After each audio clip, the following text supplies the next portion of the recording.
Hey, JCC community. Welcome back to our Harry Potter read along. So nice to see you all. We are going to continue with Harry Potter and the Prisoner of Azkaban, chapter 11. For those of you that are joining us with the PDF, we are on page 152. And if you are in the book, Lonnie, you said 211, I believe? Yes. Fantastic. So as always, we're going to start with our silent applause for all of our amazing Vlactor voice actors. So first and foremost, we have Lana as our narrator. We have Crystal as Professor Trelawney and Hagrid. We have Leo as Professor Lupin, Sir Cadogan, and Professor Snape. We have Rachel as Hermione and Professor McGonagall. We have Nareda as Dumbledore and the letter-committing Buckbeak. Spoiler. We have Sam as Ron. And I'm Miss Summer, and I'll be playing Harry Potter. So with that being said, Lana, take it away. Of course. Chapter 11, The Firebolt. Harry didn't have a very clear idea of how he had managed to get back into the Honeyduke's cellar, through the tunnel, and into the castle once more. All he knew was that the return trip seemed to take no time at all, and that he hardly noticed what he was doing because his head was still pounding with the conversation he had just heard. Why had nobody ever told him? Dumbledore, Hagrid, Mr. Weasley, Cornelius Fudge. Why hadn't anyone ever mentioned the fact that Harry's parents had died because their best friend had betrayed them? Ron and Hermione watched Harry nervously all through dinner, not daring to ask what they'd overheard, because Percy was sitting close by them. When they went upstairs into the crowded common room, it was to find Fred and George had set off half a dozen dung bombs in a fit of end-of-term high spirits. Harry, who didn't want Fred and George asking him whether he'd reached Hogsmeade or not, sneaked quietly up to the empty dormitory and headed straight for his bedside cabinet. He pushed his books aside and quickly found what he was looking for: the leather-bound photo album Hagrid had given him 2 years ago, which was full of wizard pictures of his mother and father. He sat down on his bed, drew the hangings around him, and started turning the pages, searching until he stopped on a picture of his parents' wedding day. There was his father waving at him, beaming, the untidy black hair Harry had inherited standing up in all directions. There was his mother, alight with happiness, arm in arm with his dad. And there, that must be him, their best man. Harry had never given him a thought before. If he hadn't known it was the same person, he would have never guessed it was black in this old photograph. His face wasn't sunken and waxy, but handsome and full of laughter. Had he already been working for Voldemort when this picture had been taken? Was he already planning the deaths of the two people next to him? Did he realize he was facing 12 years in Azkaban? 12 years that would make him unrecognizable?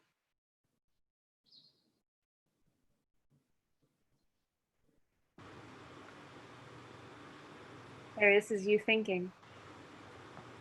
The italic. There's no italics in the PDF version, just saying. But the Dementals don't affect him. Harry thought, staring into the handsome, laughing face. He doesn't have to hear my mom screaming if they get close. Harry slammed the album shut, reached over and stuffed it back into his cabinet, took off his robe and glasses, and got into bed, making sure the hangings were hiding him from view. The dormitory door opened.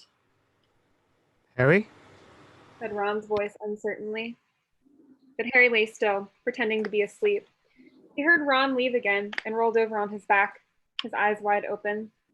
A hatred such as he had never known before was coursing through Harry like poison. He could see Black laughing at him through the darkness, as though someone had pasted the picture from the album over his eyes. He watched, as though somebody was playing him a piece of film. Sirius Black blasting Peter Pettigrew, who resembled Neville Longbottom, into 1,000 pieces. He could hear, though having no idea what Black's voice might sound like, a low, excited mutter.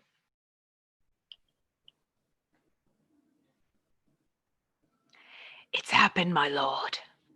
The Potters have made me their secret keeper. And then came another voice, laughing shrilly, the same laugh that Harry heard inside his head whenever the Dementors drew near.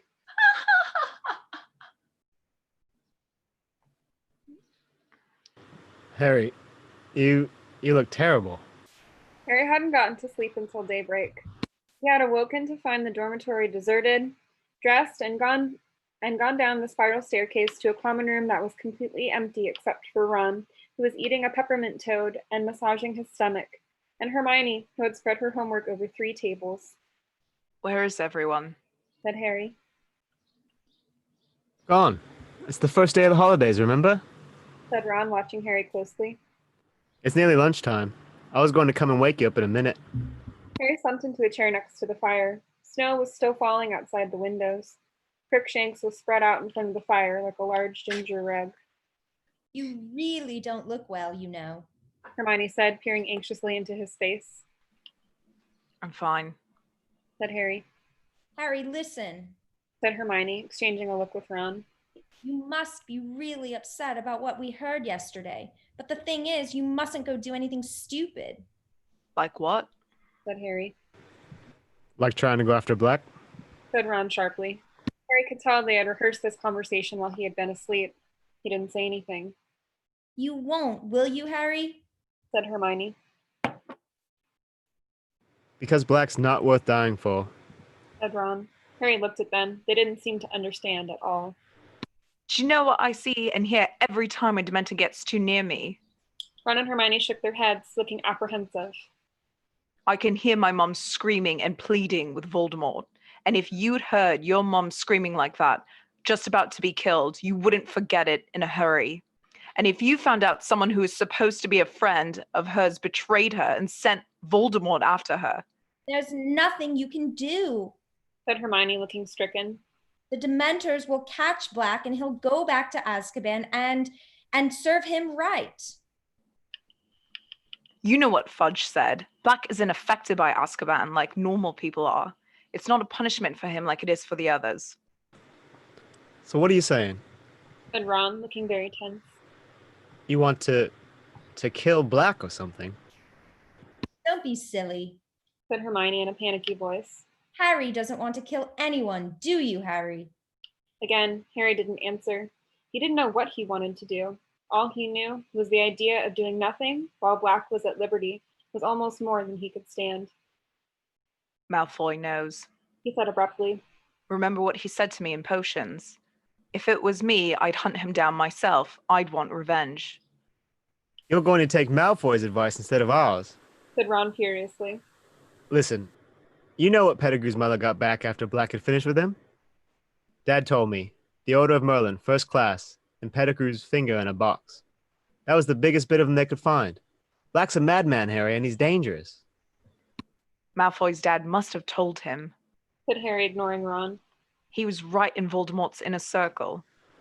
Say you know who, will you? Interjected Ron angrily. So obviously the Malfoys knew Black was working for Voldemort. And Malfoy'd love to see you blown into about 1,000,000 pieces like Pettigrew. Get a grip. Malfoy's just hoping you'll get yourself killed before he has to play you at Quidditch. Harry, please. Said Hermione, her eyes now shining with tears. Please be sensible. Black did a terrible, terrible thing, but don't put yourself in danger. It's what Black wants. Oh, Harry, you'd be playing right into Black's hands if you were looking for him. Your mom and dad wouldn't want you to get hurt, would they? They'd never want you to go looking for Black. I'll never know what they've wanted because thanks to Black, I've never spoken to them. Said Harry shortly. There was a silence in which Crookshanks stretched luxuriously, flexing his claws. Ron's pocket quivered. Look, Said Ron, obviously casting around for a change of subject. it's the holidays. It's nearly Christmas. Let's go down and see Hagrid. We haven't visited him for ages. No. Said Hermione quickly. Harry isn't supposed to leave the castle, Ron. Yeah, let's go. Said Harry, sitting up. And I can ask him how come he never mentioned Black when he told me all about my parents. Further discussion of Sirius Black plainly wasn't what Ron had in mind. Or we could have a game of chess. He said hastily. Or gobstones. Plus, you left a set. No, let's visit Hagrid. said Harry firmly. So they got their cloaks from their dormitories and set off through the portrait hole.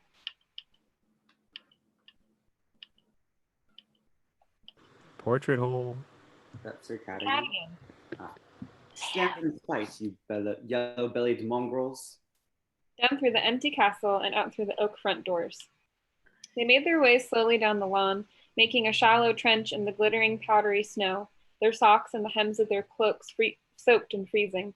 The forbidden forest looked as though it had been enchanted, each tree smattered with silver, and Hagrid's cabin looked like an iced cake. Ron knocked, but there was no answer. He's not out, is he? Said Hermione, who was shivering under her cloak. Ron had his ear to the door. There's a weird noise. He said. Listen. Is that Fang? Harry and Hermione put their ears to the door, too. From inside the cabin came a series of low, throbbing moans. Think we better go and get someone, said Ron nervously. Hagrid! Called Harry, thumping the door. Hagrid, are you in there? There was a sound of heavy footsteps. Then the door creaked open.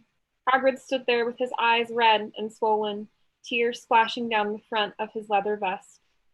You've heard, he bellowed, and he flung himself onto Harry's neck. Hagrid, being at least twice the size of a normal man, this was no laughing matter. Harry, about to collapse under Hagrid's weight, was rescued by Ron and Hermione, who each seized Hagrid under an arm and heaved him back into the cabin. Hagrid allowed himself to be steered into a chair and slumped over the table, sobbing uncontrollably, his face glazed with tears that dripped down into his tangled beard. Hagrid, what is it? Said Hermione, aghast. Harry spotted an official-looking letter lying open on the table. What's this, Hagrid? Hagrid's sobs redoubled, and he shoved the letter toward Harry, who picked it up and read aloud. Is this me? Oh. Dear Mr. Hagrid, further to our inquiry into the attack by a hippogriff on a student in your class, we have accepted the assurances of Professor Dumbledore that you bear no responsibility for the regrettable incident. Well, that's okay then, Hagrid, said Ron, clapping Hagrid on the shoulder, but Hagrid continued to sob and waved one of his gigantic hands, inviting Harry to read on. However, we must register our concern about the hippogriff in question. We have decided to uphold the official complaint of Mr. Lucius Malfoy, and this matter will therefore be taken to the Committee for the Disposal of Dangerous Creatures. The hearing will take place on April 20th, and we ask that you present yourself and your hippogriff at the committee's offices in London on that date. In the meantime, the hippogriff should be kept tethered and isolated. Yours in fellowship. I followed a list of the school governors, Oh. said Ron. But you said Buckbeak isn't a bad hippogriff, Hagrid. I bet I'll get off.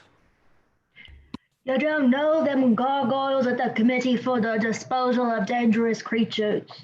Joked Hagrid, wiping his eyes on his sleeve. They've got it in for interesting creatures. A sudden sound from the corner of Hagrid's cabin made Harry, Ron, and Hermione whip around. Buckbeak, the hippogriff, was lying in the corner, chomping on something that was oozing blood all over the floor. I couldn't leave him tied up out there in the snow, Joked Hagrid. all on his own, at Christmas. Harry, Ron, and Hermione looked at one another. They had never seen eye to eye with Hagrid about what he called interesting creatures and other people called terrifying monsters. On the other hand, there didn't seem to be any particular harm in Buckbeak. In fact, by Hagrid's usual standards, he was positively cute. You'll have to put up a good, strong defense, Hagrid, said Hermione, sitting down and laying a hand on Hagrid's massive forearm. I'm sure you can prove Buckbeak is safe. Won't make no difference. Sobbed Hagrid. Them disposal devils, they're all in Lucius Malfoy's pocket. Scare him. And if I lose the case, Buckbeak. Hagrid drew his fingers swiftly across his throat, then gave a great wail and lurched forward, his face in his arms. What about Dumbledore, Hagrid? Said Harry. He's done more than enough for me already. Groaned Hagrid. Got enough on his plate with what keeping them Dementors out of the castle and Sirius Black lurking around. Ron and Hermione looked quickly at Harry, as though expecting him to start berating Hagrid for not telling the truth about Black. But Harry couldn't bring himself to do it, not now that he saw Hagrid so miserable and scared. Listen, Hagrid, He said. you can't give up. Hermione's right. You just need a good defense. You can call us as witnesses. I'm sure I've read about a case of hippogriff baiting, Said Hermione thoughtfully. where the hippogriff got off. I'll look it up for you, Hagrid, and see exactly what happened. Hagrid howled still more loudly. Harry and Hermione looked at Ron to help them. Shall I make a cup of tea? Said Ron. Harry stared at him. It's what my mom does whenever someone's upset. Ron muttered, shrugging. At last, after many more assurances of help, with a steaming mug of tea in front of him, Hagrid blew his nose on a handkerchief the size of a tablecloth and said, You're right. I can't afford to go to pieces. Gotta pull myself together. Fang the boarhound came timidly out from under the table and laid his head on Hagrid's knee. I've not been myself lately. Said Hagrid, stroking Fang with one hand and mopping his face with the other. Worry about Buckbeak and no one liking me glasses. We do like them, Lied Hermione at once. Yeah, they're great. Said Ron, crossing his fingers under the table. How are the flubberworms? Dead. Said Hagrid gloomily. Too much bliss. Oh, no. Said Ron, his lip twitching. And them Dementors make me feel really terrible and all. Said Hagrid with a sudden shudder. Gotta walk past them every time I want a drink and the 3 broomsticks. It's like being back in Azkaban. He fell silent, gulping his tea. Harry, Ron, and Hermione watched him breathlessly. They had never heard Hagrid talk about his brief spell in Azkaban before. After a pause, Hermione said timidly, Is it awful in there, Hagrid? You have no idea. Said Hagrid quietly. Never been anywhere like it. Thought I was going mad. Kept going over horrible stuff in my mind. The day I got expelled from Hogwarts. Day my dad died. Day I had to let Norbert go. His eyes filled with tears. Norbert was the baby dragon Hagrid had won in a game of cards. You can really remember who you are after a while. And you can really see the point of living at all. I used to hope I'd just die in me sleep. When they let me out, it was like being born again. Everything came flooding back. It was the best feeling in the world. Mind, the Dementors weren't keen on letting me go. But you were innocent. Said Hermione. Hagrid snorted. Think that matters to them? They don't care, long as they got a couple of 100 humans to suck their on with them, so they can leech all the happiness out of them. They don't give a damn who's guilty and who's not. Hagrid went quiet for a moment, staring into his tea. Then he said quietly, I just let Buckbeak go, trying to make him fly away. But how do you explain to a hippogriff? It's got to go into hiding, and I'm scared of breaking the law. He looked up at them, tears leaking down his face. I don't ever want to go back to Azkaban. The trip to Hagrid's, though far from fun, had nevertheless had the effect Ron and Hermione had hoped. Though Harry had by no means forgotten about Black, he couldn't brood constantly on revenge if he wanted to help Hagrid win his case against the Committee for the Disposal of Dangerous Creatures. He, Ron, and Hermione went to the library the next day and returned to the empty common room laden with books that might help prepare a defense for Buckbeak. The 3 of them sat in the front of the roaring fire, slowly turning the pages of dusty volumes about famous cases of marauding beasts, speaking occasionally when they ran across something relevant. Here's something. Here's something. There was a case in 1722, but the hippogriff was convicted. Oh, look what they did to it. That's disgusting. This might help. Look, a manticore savaged someone in 1296, and they let the manticore off. Oh no, that was only because everyone was too scared to go near it. Meanwhile, in the rest of the castle, the usual magnificent Christmas decorations had been put up, despite the fact that hardly any of the students remained to enjoy them. Thick streamers of holly and mistletoe were strung along the corridors, mysterious lights shone from inside every suit of armor, and the great hall was filled with its usual 12 Christmas trees, glittering with golden stars. A powerful and delicious smell of cooking pervaded the corridors, and by Christmas Eve it had grown so strong that even Scabbers poked his nose out of the shelter of Ron's pocket to sniff hopefully at the air. On Christmas morning, Harry was woken by Ron throwing his pillow at him.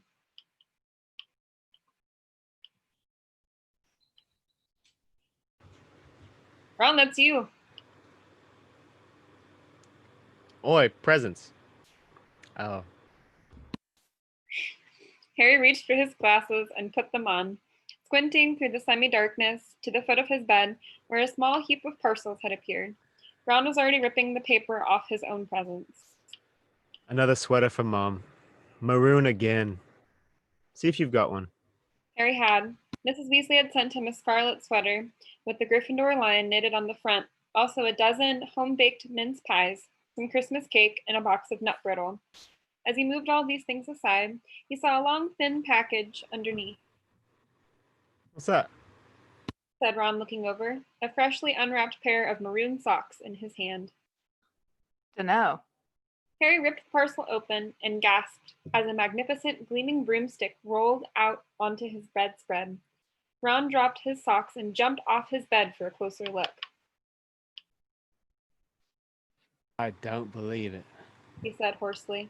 It was a firebolt, identical to the dream broom Harry had gone to see every day in Diagon Alley. Its handle glittered as he picked it up. He could feel it vibrating and let go. It hung in mid-air, unsupported at exactly the right height for him to mount it. His eyes moved from the golden registration number at the top of the handle, right down to the perfectly smooth, streamlined birch twigs that made up the tail. Who sent it to you? Said Ron in a hushed voice. Look and see if there's a card. Said Harry. Ron ripped apart the firebolt's wrappings. Nothing. Blimey, who'd spend that much on you? Well, Said Harry, feeling stunned. I'm betting it wasn't the Dursleys. I bet it was Dumbledore. Said Ron, now walking around and around the firebolt, taking in every glorious inch. He sent you the invisibility cloak anonymously. That's my dad's, though. Said Harry. Dumbledore was just passing it on to me. He wouldn't spend hundreds of galleons on me. He can't go giving students stuff like this. That's why I wouldn't say it was from him. Said Ron. In case some git like Malfoy said it was favoritism. Hey, Harry. Ron gave a great whoop of laughter. Malfoy. Wait till he sees you on this. He'll be sick as a pig. This is an international standard broom, this is. I can't believe this. Harry muttered, running a hand along the firebolt, while Ron sank onto Harry's bed, laughing his head off at the thought of Malfoy. Who?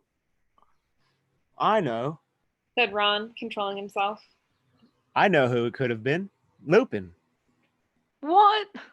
Said Harry, now starting to laugh himself. Lupin. Listen, if he had this much gold, he'd be able to buy himself some new robes. Yeah, but he likes you. Said Ron. And he was away when your Nimbus got smashed. And he might have heard about it and decided to visit Diagon Alley and get this for you. What do you mean he was away? Said Harry. He was ill when I was playing in that match. Well, he wasn't in the hospital wing. Said Ron. I was there, cleaning out the bedpans on that detention from Snape, remember? Harry frowned at Ron. I can't see Lupin affording something like this. What are you two laughing about? Hermione had just come in, wearing her dressing gown and carrying Crookshanks, who was looking very grumpy, with a string of tinsel tied around his neck. Don't bring him in here. Said Ron, hurriedly snatching Scabbers from the depths of his bed and stowing him in his pajama pocket. But Hermione wasn't listening. She dropped Crookshanks onto Seamus's empty bed and stared, open-mouthed, at the firebolt. Oh, Harry, who sent you that? No idea. Said Harry. It wasn't a card or anything with it. To his great surprise, Hermione did not appear either excited or intrigued by the news. On the contrary, her face fell, and she bit her lip. What's the matter with you? Said Ron. I don't know. said Hermione slowly. But it's a bit odd, isn't it? I mean, this is supposed to be quite a good broom, isn't it? Ron sighed exasperatedly. It's the best broom there is, Hermione. He said. So it must have been really expensive, Probably cost more than all the Slytherin's brooms put together. said Ron happily. Well, who'd send Harry something as expensive as that and not even tell him they'd sent it? Said Hermione. Who cares? Said Ron impatiently. Listen, Harry, can I have a go on it? Can I? I don't think anyone should ride that broom just yet. Said Hermione shrilly. Harry and Ron looked at her. What do you think Harry's going to do with it? Sweep the floor? Said Ron. But before Hermione could answer, Crookshanks sprang from Seamus's bed right at Ron's chest. Get him out of here. Ron bellowed as Crookshanks's claws ripped his pajamas and Scabbers attempted a wild escape over his shoulder. Ron seized Scabbers by the tail and aimed a misjudged kick at Crookshanks that hit the trunk of the end of Harry's bed, knocking it over and causing Ron to hop up and down, howling with pain. Crookshanks's fur suddenly stood on end. A shrill, tinny whistling was filling the room. The pocket sneakoscope had become dislodged from Uncle Vernon's old socks and was whirling and gleaming on the floor. I forgot about that. Harry said, bending down and picking up the sneakoscope. I never wear those socks if I can help it. The sneakoscope whirled and whistled in his palm. Crookshanks was hissing and spitting at it. You better take that cat out of here, Hermione. Said Ron furiously, sitting on Harry's bed, nursing his toe. Can't you shut that thing up? He added to Harry as Hermione strode out of the room, Crookshanks's yellow eyes still fixed maliciously on Ron. Harry stuffed the sneakoscope back inside the socks and threw it back into his trunk. All that could be heard now were Ron's stifled moans of pain and rage. Scabbers was huddled in Ron's hands. It had been a while since Harry had seen him out of Ron's pocket, and he was unpleasantly surprised to see Scabbers, once so fat, was now very skinny. Patches of fur seemed to have fallen out too. He's not looking too good, is he? Said Harry. It's stress. Said Ron. He'd be fine if that big stupid furball left him alone. But Harry, remembering what the woman at the magical menagerie had said about rats only living 3 years, couldn't help feeling that useless Scabbers had powers he had never revealed. He was reaching the end of his life. And despite Ron's frequent complaints that Scabbers was both boring and useless, he was sure Ron would be very miserable if Scabbers died. Christmas spirit was definitely thin on the ground in the Gryffindor common room that morning. Hermione had shut Crookshanks in her dormitory, but was furious with Ron for trying to kick him. Ron was still fuming about Crookshanks's fresh attempts to eat Scabbers. Harry gave up trying to make them talk to each other and devoted himself to examining the firebolt, which he had brought down to the common room with him. For some reason, this seemed to annoy Hermione as well. She didn't say anything but kept looking darkly at the broom as though it too had been criticizing her cat. At lunchtime, they went down to the Great Hall to find that the house tables had been moved against the walls again, and that a single table, set for 12, stood in the middle of the room. Professors Dumbledore, McGonagall, Snape, Sprout, and Flitwick were there, along with Filch, the caretaker, who had taken off his usual brown coat and was wearing a very old and rather moldy-looking tailcoat. There were only 3 other students, 2 extremely nervous-looking first years, and a sullen-faced Slytherin 5th year. Merry Christmas. Said Dumbledore, as Harry, Ron, and Hermione approached the table. As there are so few of us, it seemed foolish to use the house tables. Sit down, sit down. Harry, Ron, and Hermione sat down side by side at the end of the table. Crackers, said Dumbledore enthusiastically, offering the end of a large silver noisemaker to Snape, who took it reluctantly and tugged. With a bang like a gunshot, the cracker flew apart to reveal a large pointed witch's hat, topped with a stuffed vulture. Harry remembered the Boggart, caught Ron's eye, and they both grinned. Snape's mouth thinned, and he pushed the hat toward Dumbledore, who swapped it for his wizard's hat at once. dig in. He advised the table, beaming around.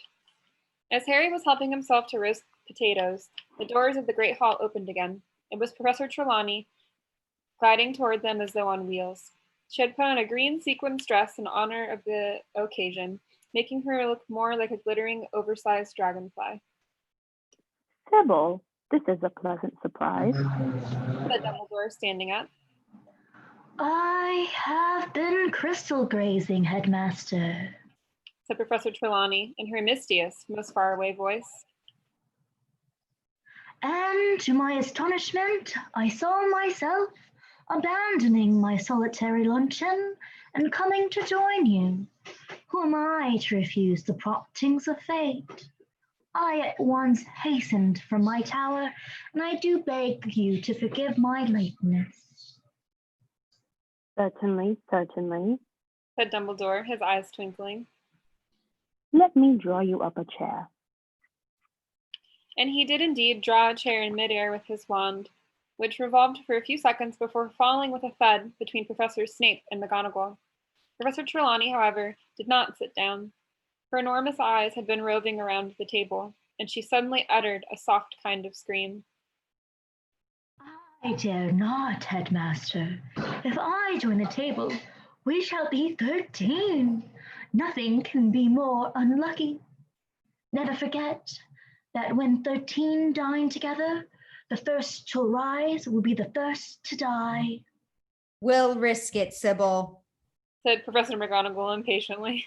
Do sit down. The turkey's getting stone cold.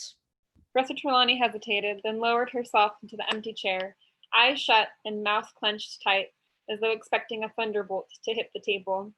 Professor McGonagall poked a large spoon into the nearest tureen. Tripe, Sybil? Professor Trelawney ignored her. Eyes opened again. She looked around once more and said, But where is dear Professor Lupin? I'm afraid the poor fellow is ill again. Said Dumbledore, indicating that everybody should start serving themselves. Most unfortunate that it should happen on Christmas Day. But surely you already knew that, Sybil. Said Professor McGonagall, her eyebrows raised. Professor Trelawney gave Professor McGonagall a very cold look. Certainly I knew, Minerva.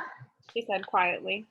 But one does not parade the fact that one is all-knowing.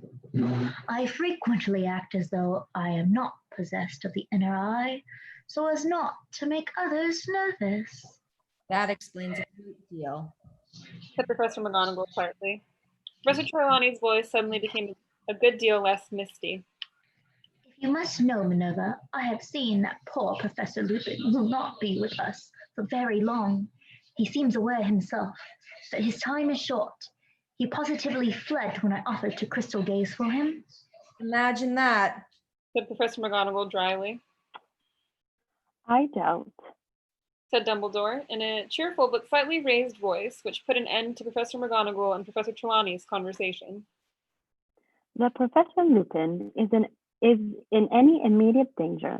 Severus, you've made the potion for him again. Yes, Headmaster. Said Snape. Good. Said Good. Sorry. Then he should be up and about in no time. Derek, have you had any of the chipolaps? They're excellent.